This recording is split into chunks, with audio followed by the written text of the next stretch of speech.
Joining us now is Ben Bergquam and Eli Crane. They are outside of the D.C. Gulag. President Donald Trump has pardoned and commuted all these sentences, yet the D.C. jail is refusing to release them. We're not going to put up with this. And there's going to be people that will be held accountable for this. Ben, walk us through the latest here.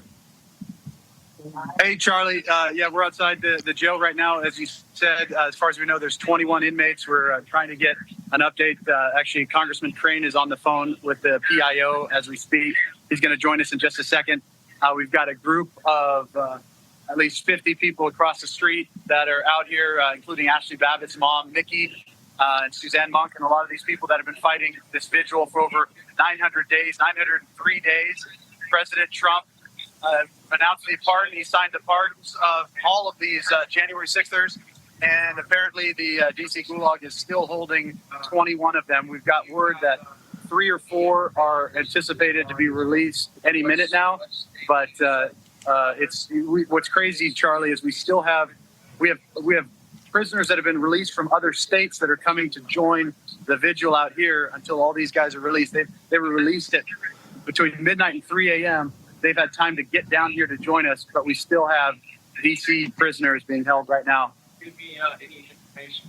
Okay, so very quickly, what is the excuse that they're giving? I feel confident we're going to be able to get this done in the next 12 hours, but we're not going to allow any paperwork delays. We're not going to put up with this. By the way, any loved ones that still have people in prisons, you can show up with the tweet that we did of a copy of the executive order. That's it. Show a copy of the pardon, and they have to facilitate the release. What is going on here, Ben? Yeah, that's not what I asked. So what we're being told is the person that was supposed to sign off on the releases was not here. That's the word that we're getting. We haven't got confirmation from the jail. We're not actually getting any word. In fact, if you want to just listen in on Eli for a second, you'll hear a little bit of it. We want names of people, because if they're going to defy the president's orders, then you serve at the pleasure of the president as a federal employee. We're not going to put up with this. Playtime is over. Yeah. Eli, what's going on? We're live on air here. It's Charlie Kirk, Eli Crane, great from Arizona, 10 out of 10. Eli, give us a quick update. Hey, Charlie, thanks for having us on. We're just down here at the D.C. jail. I just got off the phone with one of the public relations officers for the D.C. jail, who informed me that as soon as, because this D.C. jail is actually holding these prisoners on behalf of the U.S. Marshals, because they're federal prisoners, they don't have any authorities to release them. And once they receive documentation, federal documentation from the U.S. Marshals, then they can go ahead and process these folks out. That's what I was just told.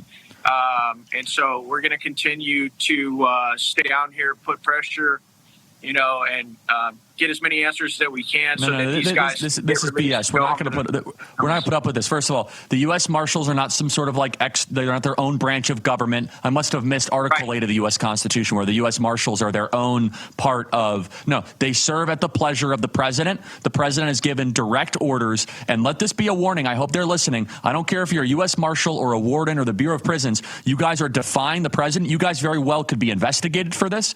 You guys could end up having criminal charges if you do not follow direct orders. Oh, paperwork, I don't know all this. You got to get them out of prison. And by the way, pardons can be delayed for a long time if you do not put the pressure on. So, Eli, thank you for keeping the pressure on. We really appreciate it. And we need to make sure that we get these guys released. Thank you. Email us, freedom@charliekirk.com, and subscribe to our podcast. I can tell you the White House is focused on this right now. The White House is on the phone getting this done. We're not going to allow deep state plants to try to get in the way of the orders of the president. We're not going to put up with that. This is a constitutional issue. So I hope that they're all listening, and we're putting this on social media. Don't be the test case of someone who doesn't follow a president's orders. Don't be the test case. Won't end well for you.